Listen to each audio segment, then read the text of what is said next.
Well, now it's clear what Donald Trump had in mind when he started the operation against Venezuela. Russia has started sharply cutting oil production due to problems with supplies to India and China. The Indian authorities have officially stated that they are ready to buy Venezuelan oil instead of Russian oil if Washington doesn't mind.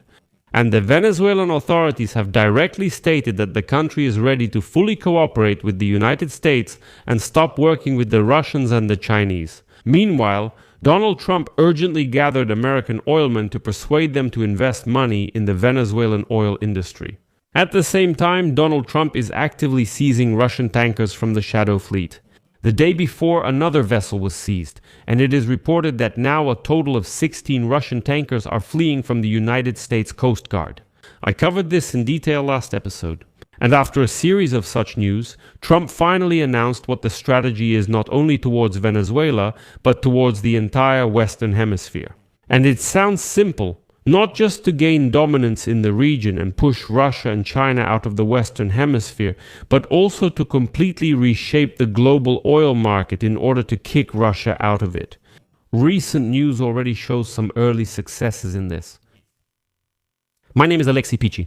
Let's discuss this topic together, but before we start, I ask you to subscribe to the channel, like this video, and leave any comment below. This really helps a lot in promoting the content on YouTube, and I would be very grateful to you for that. Also, subscribe to my Telegram channel Pechi News, the link is in the description of this video. There we publish breaking news as it comes in.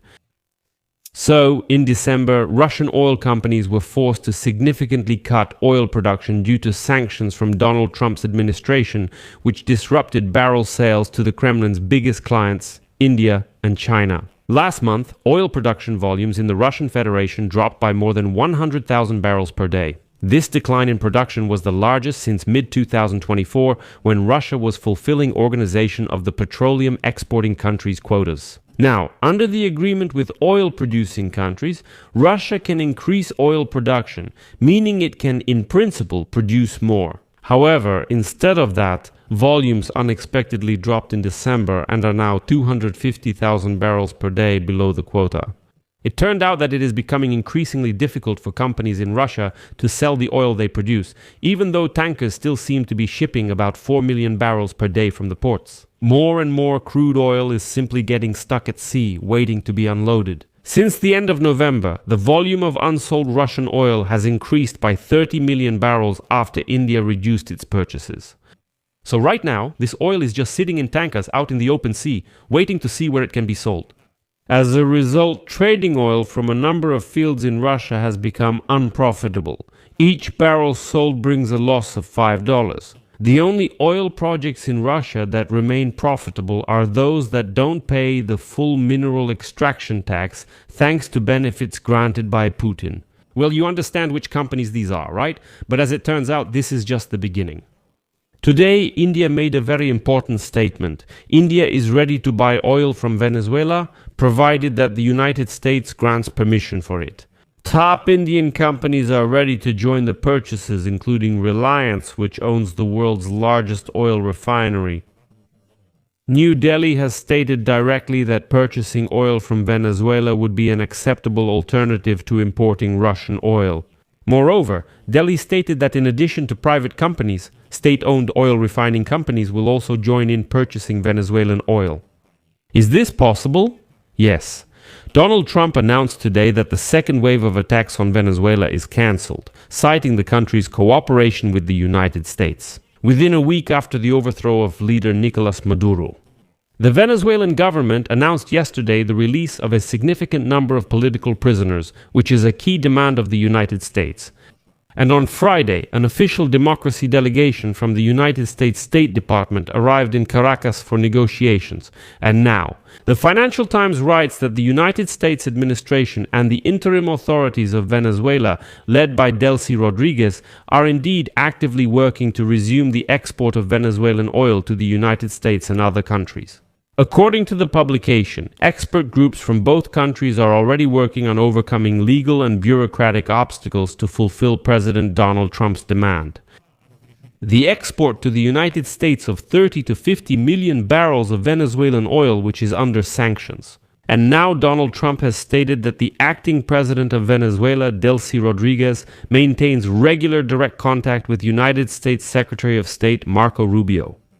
Trump also, on January 9th, Friday, held a meeting at the White House with the heads of oil companies, who, according to him, will play a central role in restoring the oil industry in Venezuela by investing at least $100 billion in it.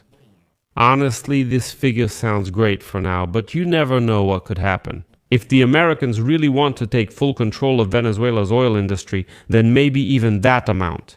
And, as the Wall Street Journal previously wrote, citing sources, Donald Trump and his advisors are considering a long-term strategy aimed at ensuring United States dominance in Venezuela's oil industry. And according to the publication, the plan under discussion may involve establishing partial control over the state oil company Petróleos de Venezuela, including the purchase and sale of a significant portion of the oil it produces. Trump also expects that such measures will help lower global oil prices to his desired level of around $50 per barrel. As a result, if Venezuela under United States protection is able to enter the global market, then Russia will have at most one major oil buyer left, China, which will be able to set the price at which it is willing to buy Russian oil. And it's already obvious that this is exactly what Donald Trump is aiming for, to simply push Russia out of the global oil market. And if you're interested in how Russia is reacting to all this, here's some news straight from, the madhouse. The main ideologist of the Russian world, Alexander Dugin, he's called a philosopher in Russia, said the other day that, and I'll quote Dugin, and I'm sure you'll be shocked if you have any critical thinking. So, Dugin declares, in light of current events, that all Russian people who for some reason are not yet baptized must be baptized immediately. Dugin noted that we can't be sure that eternity won't come soon, and then it will be too late. Another quote, "Probably the moment of freedom is with us. Everything will disappear for a very short time, but the decision to be baptized and the church sacrament will remain, reaching to the very core of eternity. You need to do the right thing right now." The stakes for Russia have risen so high that we need to think about new, more frightening and catastrophic steps, says Dugin. Apparently urging Russians they'll go to heaven and everyone else, well, I can't recall how that mad, balding dictator phrased it. Putin reacts to Russia like this. Well, it feels like civilization will never come there.